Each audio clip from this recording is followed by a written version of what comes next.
Eh bien, nous avons le plaisir, dans le cadre des émissions de cet été extérieur, les émissions de Studio Qualité à l'extérieur, d'être aujourd'hui, durant toute cette journée, à Modine, dans la ville de Modine, plus exactement dans le café Cafit, sur la terrasse de ce café Cafit qui surplombe ce splendide parc Annaba. Nous avons le plaisir d'accueillir aujourd'hui la famille, on va dire, la famille Twitou, c'est-à-dire le rabbin Eliaou Philippe Twitou et son fils rabbin Yossi Twitou. Bonjour et merci d'être venu dans notre studio extérieur aménagé ici sur cette terrasse. Et nous allons parler en particulier de l'aspect francophone de cette ville. Avec vous, Rav Eliaou Twitou, vous connaissez très bien Modine puisque c'est là que vous avez choisi de vous installer il y a de cela, on va dire, 16 ans. 16 ans, très exactement. Alors racontez-nous comment tout cela s'est passé. Oui, ça fait 16 ans que nous sommes là. On a marqué avec notre famille notre date anniversaire de Aliyah. En soi, c'est tout un message. Marquer sa date de Aliyah, c'est comme un mérite qu'on a eu et sur lequel on veut remercier Dieu chaque jour. Et comme on va pas le faire chaque jour en public, alors une fois par an, on le marque ensemble parce que c'est un grand bonheur. Depuis 16 ans, nous sommes là. Quand nous sommes arrivés, j'étais, comme vous le savez, juste avant, j'étais le rabbin de la communauté de Boulogne. Et pour véritablement des raisons idéologiques, une véritable réflexion menée à partir des textes, à partir des grands maîtres de la Torah, nous l'avons menée avec ma femme, nous en avons parlé. Ensuite, le souci pour nos enfants, quelle que soit la belle communauté dans laquelle nous vivions, nos enfants grandissaient, le dernier avait 7 ans, mais le grand Yossi avait 18 ans, et l'inquiétude de où vont-ils faire leurs études, à partir de l'âge de 18 ans, qui vont-ils rencontrer, des problèmes que tous les parents peuvent se poser, qu'ils soient parents rabbins ou dans la high-tech, ou médecins ou autre chose, Mais il faut bien avouer que pour un rabbin, c'est une réflexion encore plus problématique. Ouais. Il y a l'aspect religieux, spirituel, mais il y a aussi le dilemme de quitter une communauté et de ne pas savoir exactement quelle communauté on va retrouver ici. C'est exact. En effet, ça c'est une véritable question. Et nous, pour pouvoir quitter la communauté de France, quelle qu'elle soit, il nous a fallu obtenir l'autorisation de nos grands maîtres de l'époque. Entre autres, c'était le Rav Mordechai Eliaou, à qui j'avais posé la question, Zichrono Livracha, et qui nous avait expliqué dans quelles conditions, etc., nous devions le faire. C'est ce que nous avons fait. Et ensuite, en effet, la question de vers quoi on va. C'est-à-dire que, quelle que soit l'idéologie, elle a beau être belle, mais et comment on mange. Oui. Et c'est ça. Et comment on nourrit nos enfants. Et vers quoi vont nos enfants, dans quelles écoles vont-ils rentrer. Là, en effet, de ce point de vue-là aussi, une famille standard, voilà, qui arrive en Israël, comment s'adapte-t-elle? Une question que tout le monde se pose, une question que autant les parents se posent que les enfants se posent. Nous les avons eu nous aussi, et tout n'a pas été simple, mais il a fallu gérer pour chaque enfant. Et ça, c'est un point sur lequel j'insiste beaucoup. Il faut, dans une aliyah, trouver la place, faire en sorte que chaque personne de la famille trouve sa place. C'est-à-dire trouve une bonne raison d'être en Israël. Et moi, j'ai eu des cas à l'école où j'enseigne, dans les écoles où j'ai pu enseigner, d'enfants qui étaient dans une famille de 3, 4, 5 enfants.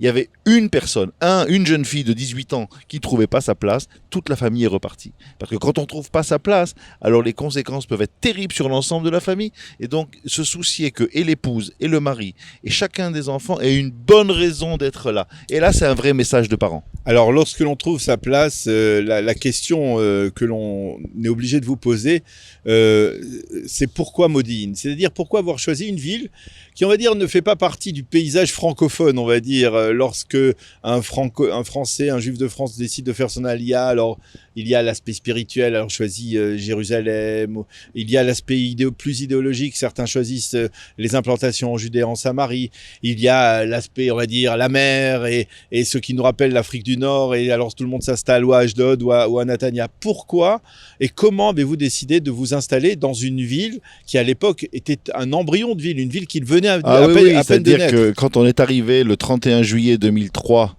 en Israël, dans la nuit, on est arrivé à Modine, on ne savait pas où on allait, c'est-à-dire que, je vais vous dire, ça va vous surprendre, mais on n'a pas choisi.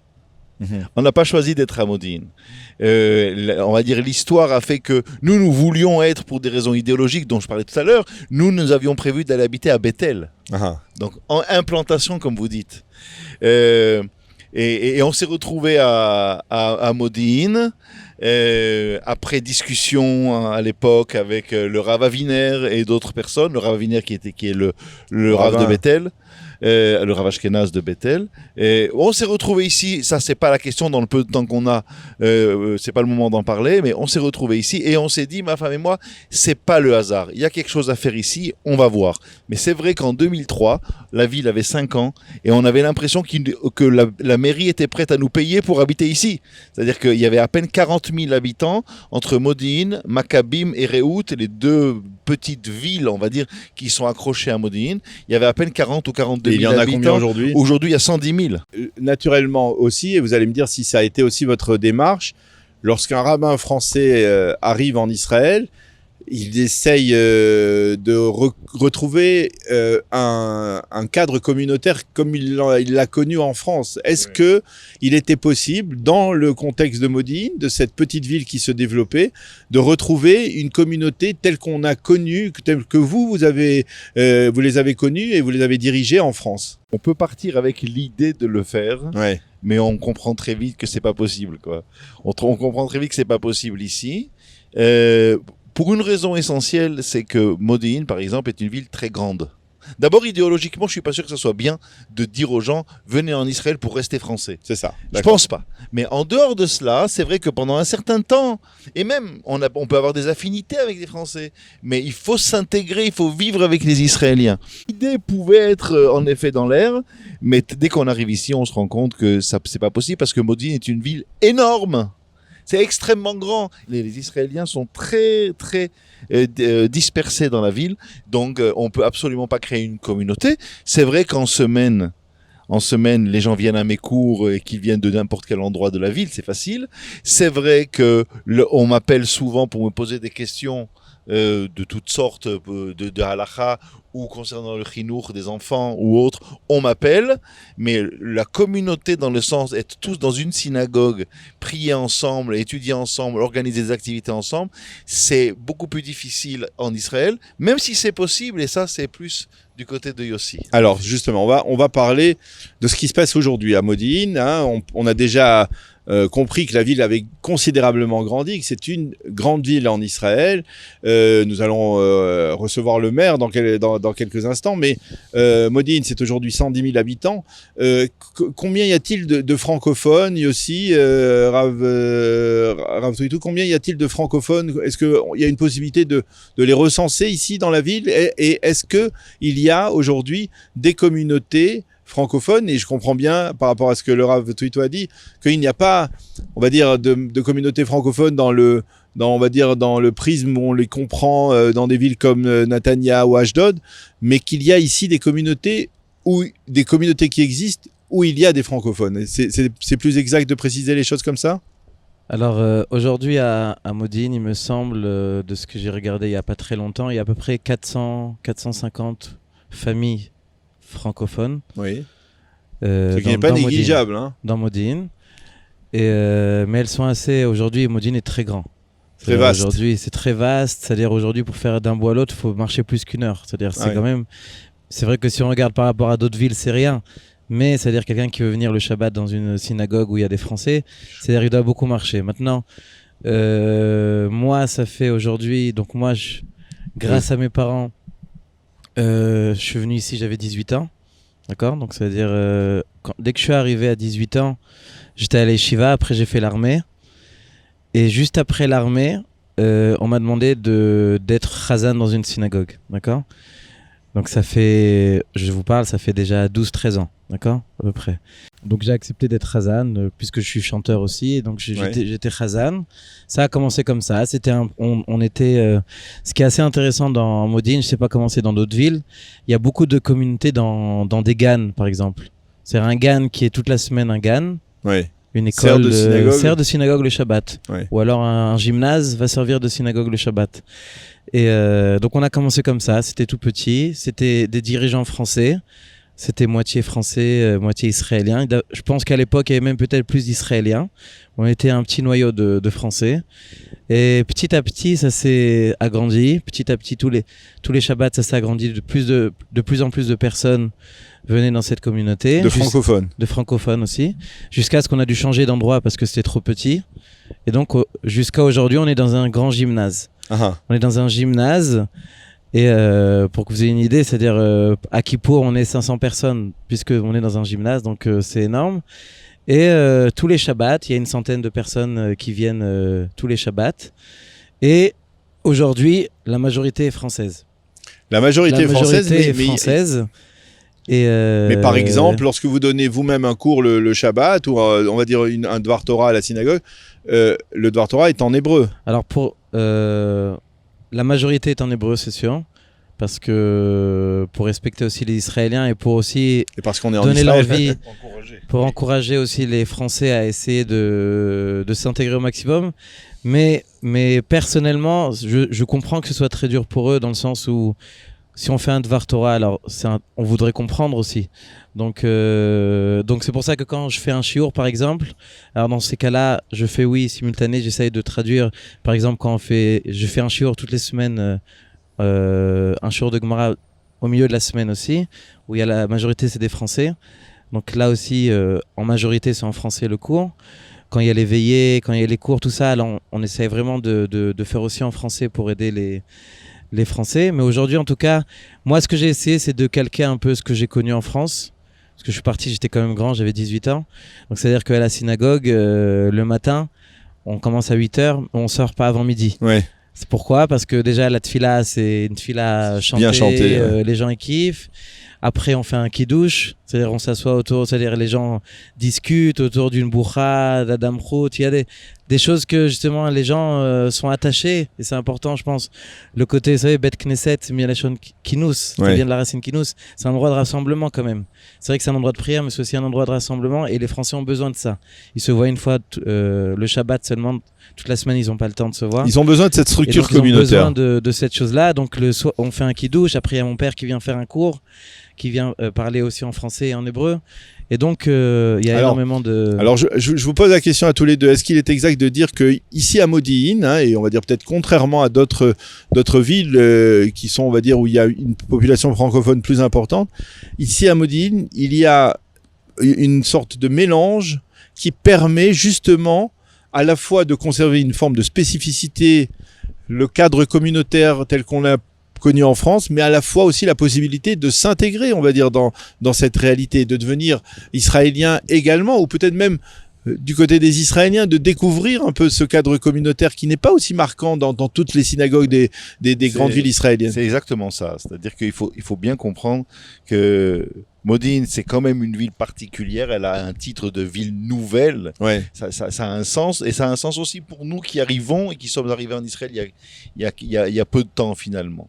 L'idée que on doit s'intégrer, et je pense que c'est à cette idée-là nous devons faire adhérer aussi les Français.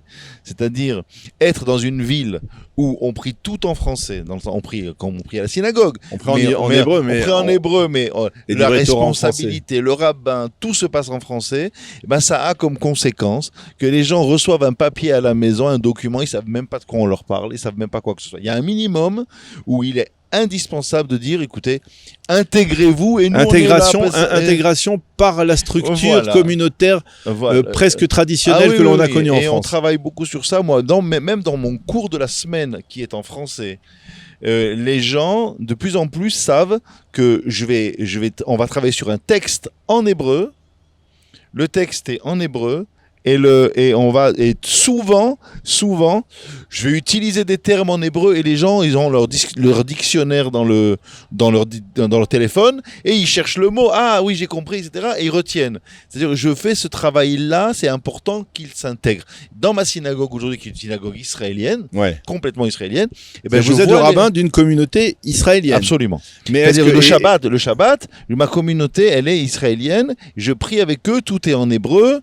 Et il y a de plus en plus de Français qui ne pouvaient pas venir parce que tout est en hébreu, le discours est en hébreu, mais maintenant, après 2-3 ans, ils commencent à comprendre, ils viennent parce qu'on se connaît depuis longtemps et ils kiffent de dire « Ah, c'est notre rabbin, on connaît », puis de temps en temps, si on n'a pas compris un truc, à la fin de l'office, il va nous aider.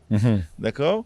Donc ça, c'est un travail, mais on participe à notre façon, à nous, à l'intégration des Français à Modine. Et c'est, à votre avis, on va dire, une clé de réussite ou un paramètre qui améliore, on va dire, la facilité de cette démarche d'intégration en Israël, c'est-à-dire c'est quelque part une des clés de la réussite de l'intégration, cet aspect communautaire, cette volonté à la fois de conserver une structure communautaire telle qu'on l'a un peu connue en France, mais à la fois cette volonté de se parler en ivrite, d'y rassembler des Israéliens, c'est-à-dire c'est une voie. Je pense, au-delà de ça, je pense que quand on parle de communauté, on parle de judaïsme, on parle d'enseignement des valeurs. Je pense qu'une intégration en Israël aujourd'hui sans la Torah n'est pas tenable. Le rabbin ne pouvait pas ne pas le dire. C'est pas possible, mais j'y crois tellement aujourd'hui il y a des difficultés à cette intégration. C'est pas aussi simple que ça. Quand on étudie la Torah nous donne des forces et on en a besoin. On se connecte à la terre d'Israël. Il y a des choses très importantes qui passent ici. Nous, on travaille. Moi, je suis pas seulement à Modine avec la communauté, mais à l'école aussi, à Holon, à Mikvé Israël, où les enfants arrivent de parents qu'ils ont laissés en France, ils viennent en seconde chez nous, ou bien ils sont en Israël ils viennent quand même chez nous. Sans la Torah, ces enfants-là, je vois pas comment ils peuvent s'intégrer. Je vois pas. Donc oui, ils ont des maths, ils ont de l'anglais, ils ont de l'histoire, ils ont d'excellents profs, c'est très sympa. Mais il faut leur donner de la Torah, il faut leur donner l'amour du pays. Il y a une différence entre les Olim qui viennent ces dernières années et ceux qui vous ont entouré lorsque vous avez fait votre aliyah avec vos parents. Moi, j'ai l'impression que ceux qui sont arrivés ces dernières années, ils ont encore plus besoin de ce côté communautaire. Dans le sens où ils viennent à peine d'abandonner ce qu'ils avaient en France, et c'est hyper important pour eux, c'est très très important, et de se retrouver de cette manière. Et c'est peut-être aussi, comme ça a été dit, la spécialité de Modine, dans le sens où il y a d'un côté, on peut avoir ce côté communautaire, et il y a aussi cette obligation de s'intégrer, parce qu'on est vraiment au milieu des Israéliens. C'est pas comme dans d'autres villes où les Français restent ensemble. Là, ils sont obligés de s'intégrer, mais on a quand même essayé de garder un côté communautaire. Et la bonne nouvelle aussi, c'est que, tout à l'heure, il y aura le maire Chaim Bibas qui sera là. On a un terrain, il nous a donné un terrain, justement, parce que là, on est dans un gymnase. Là, dans le nouveau quartier, le Grand Mahar de Modine, on va avoir une grande synagogue qui va être justement notre synagogue avec une majorité de Français.